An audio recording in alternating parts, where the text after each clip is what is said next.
Bonjour à toutes, bonjour à tous, bienvenue pour cette série d'émissions exceptionnelles sur le Facebook de la CCI Seine-Estuaire. On est ensemble aujourd'hui pour les premières rencontres de l'industrie ici à la CCI Seine-Estuaire au Havre. Et dans cette deuxième émission, on va vous parler de l'optimisation de la performance des donneurs d'ordre, une nouvelle méthodologie collaborative avec les sous-traitants. On va en parler avec deux invités.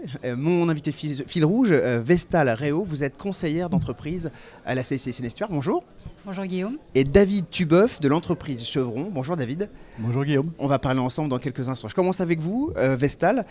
Dans un peu plus d'une heure, ici aura lieu à la CCI Seine-Estuaire du Havre un moment particulier des pitchs. De quoi s'agit-il? C'est quoi ces pitchs? Tout à fait Guillaume. Alors en fait l'idée de ces pitchs, alors pour nous en fait lors des rencontres industrielles, on ne s'est pas axé sur des pitchs réellement, on a préféré l'échange en fait. Donc ça va être de gros industriels du territoire qui vont exposer une problématique à des entreprises du territoire, principalement des sous-traitants, qui vont être des fournisseurs de services face à cette problématique. C'est qu'on vient chercher du jus de cerveau, on vient chercher des idées, des solutions? Oui, tout à fait. Tout à fait, c'est tout à fait ça. Donc pour le coup, il va y avoir Auril et Chevron qui vont présenter cette problématique. Et ils vont avoir chacun 40 entreprises du territoire qui vont leur présenter une solution face à cette problématique. Finalement, c'est un moment d'échange, on discute, on pose un problème et après on voit s'il y a des solutions. Exactement, c'est tout à fait ça. Comment les industriels font-ils habituellement quand ils ont besoin de trouver des solutions à des problématiques qui sont les leurs? Mais je pense que les industriels habituellement travaillent bien évidemment avec des sous-traitants réguliers, donc ne se posent pas forcément la question de se dire on va aller voir ailleurs ce qui se passe. Et il y a également les appels d'offres, donc qui est quelque chose de récurrent, mais assez lourd administrativement et qui peut paraître des fois très long.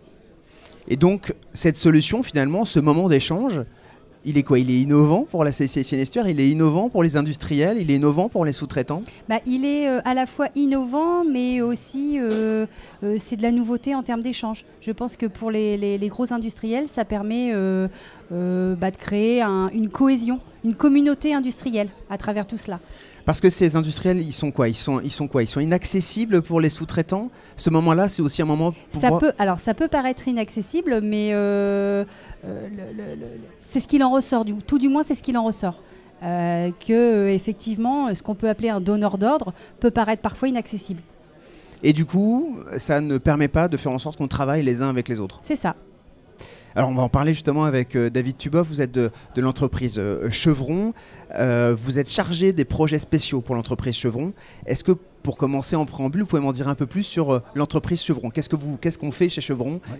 Alors chez Chevron, on est une entreprise de la pétrochimie donc qui appartient au groupe Chevron et on représente la division Ronite qui fabrique des additifs pour carburant et lubrifiants. Vous êtes installé où? Combien de collaborateurs? Sur Gonfreville-Lorcher, tout près du Havre, et on a 700 personnes au sein de l'entreprise, dont 600 sur le site de Gonfreville. J'imagine que c'est un processus assez compliqué, vous êtes situé à côté entre Total et... Processus de pétrochimie assez complexe, effectivement. Pourquoi vous avez accepté de participer et de pitcher aujourd'hui? Alors d'une part, c'est pour répondre à une demande de la CCI. Ça c'est le premier point. Et le deuxième point, c'est pour nous assurer que nous sommes en mesure de pouvoir identifier les bonnes pratiques et les solutions du marché au travers des sous-traitants. Donc on n'a pas toujours la possibilité d'identifier au sein des démarches conventionnelles, type d'appel d'offres, etc. Ça nous permet de nous ouvrir vers un maximum de sous-traitants pour retrouver de la solution, des bonnes pratiques, des retours d'expérience sur le marché. Pourquoi? Parce que vous êtes inaccessible? Non, c'est pas qu'on est inaccessible, c'est qu'on a beaucoup de processus et de procédures internes qui ne nous permettent pas d'aller chercher forcément tout le monde sur le marché. Et donc ça nous permet aujourd'hui de nous ouvrir et d'être beaucoup plus à la portée des sous-traitants. Donc en fait là vous venez quoi? Vous venez chercher du jus de cerveau, j'utilise cette expression. Voilà, on peut dire ça, je vais traduire ça en bonne pratique du marché et retour d'expérience. Ces moments de rencontre, ces moments d'échange, c'est important pour vous? Oui, je pense que c'est important, ça permet de garder le contact avec tout le tissu économique local, ce sur quoi on s'appuie énormément pour pouvoir développer nos activités au quotidien.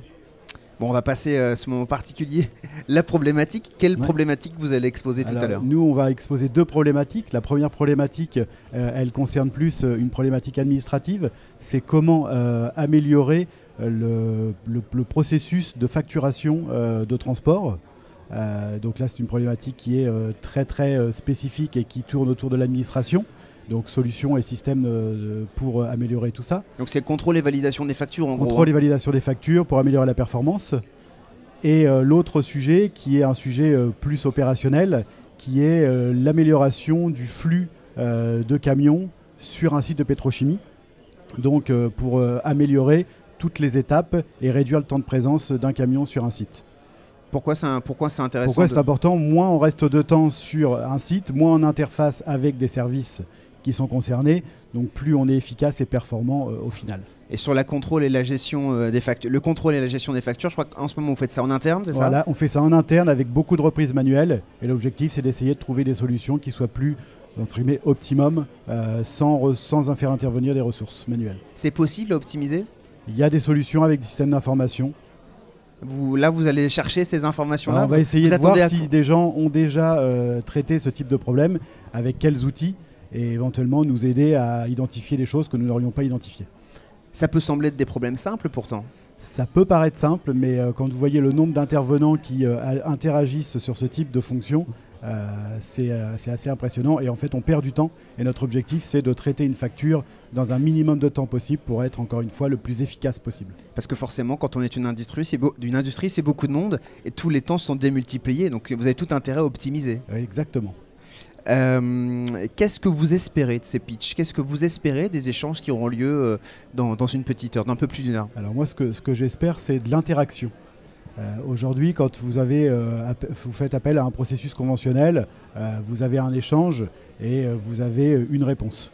Mais ce qui est important, c'est de prendre le temps d'échanger, de ce que nous appelons les clarifications, pour essayer de comprendre plus en détail ce que peut être une proposition fournisseur, à la fois sur son approche économique et sur son approche technique. Donc l'idée, c'est d'avoir de la solution, de l'interaction et de partager les retours d'expérience qui pourraient émaner de différents sous-traitants. Est-ce que vous allez faire, pardonnez-moi l'expression, mais votre marché, essayer de trouver des nouveaux sous-traitants? C'est une forme d'opportunité pour nous, d'essayer d'identifier des gens que nous n'avons pas identifiés, que nous ne connaissons pas, qui nous ne connaissent pas forcément, mais qui au travers ce moment privilégié, entre guillemets, va nous permettre de pouvoir échanger sur des points bien spécifiques. Finalement, c'est aussi un rendez-vous business. C'est entre autres un rendez-vous business, exactement. Est-ce qu'on peut avoir, en tant qu'industriel, des craintes ou des peurs de montrer, de dire ces difficultés, ces problèmes sur un site industriel, notamment par rapport, je pense, aux concurrents? Non, je pense qu'aujourd'hui, les problématiques sont plus ou moins identiques dans toutes les entreprises, et notamment les entreprises du même secteur d'activité. Aujourd'hui, nous exprimons uniquement un besoin fonctionnel.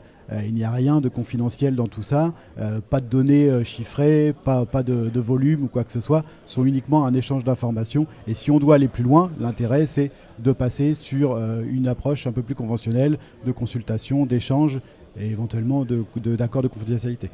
Qu'est-ce que vous pensez de cette initiative de la CCI Seine-et-Stuaire, de ces rencontres de l'industrie? Moi je pense que c'est innovant parce que, comme je vous l'ai dit en introduction, c'est très important pour nous de pouvoir continuer à identifier les intervenants locaux et les intervenants qui puissent nous accompagner sur des solutions.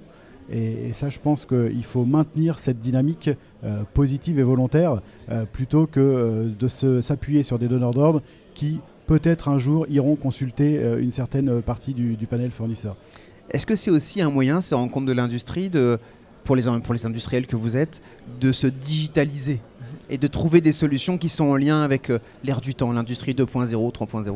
Complètement, et c'est un axe de développement majeur pour nous en entreprise de pétrochimie, en tout cas dans le secteur de l'activité dans lequel je travaille aujourd'hui, c'est de mettre en place un maximum de solutions autour de la digitalisation pour nous permettre d'identifier tous nos points de contrôle et de pouvoir analyser et progresser sur ces données. Merci David Tubeuf de l'entreprise Chevron. Vestal, les thématiques exposées lors de ces pitchs sont-elles toujours aussi pointues et précises? Non, pas forcément. Il n'y a pas forcément un critère déterminé, pointu ou précis. Ça dépend réellement de la problématique de l'entreprise. Donc qu'elle soit sur de la production, sur de l'administratif, sur de la logistique. Donc non, il n'y a pas de... On ne demande pas à une entreprise qui vient pitcher d'avoir un point très précis ou une thématique très précise. Et Christophe Passade vient de nous rejoindre sur ce plateau. Bienvenue, bonjour. Bonjour Guillaume. Alors vous êtes responsable maintenant chez Auril Industries. Comme David Tubeuf, vous allez pitcher cet après-midi. Mais avant d'en parler, est-ce que vous pouvez m'expliquer ce qu'est Auril Industries pour ceux qui ne connaîtraient pas? Alors Auril Industries, donc basé à Bolbec, est un site de recherche et de production de principes actifs. Le principe actif est la molécule active qui donne l'effet thérapeutique aux médicaments. Donc nous en avons produit 1700 tonnes l'exercice passé, avec un effectif de près de 800 personnes et pour un chiffre d'affaires de 237 millions d'euros. Donc Auril Industries est la branche chimie fine du groupe Servier.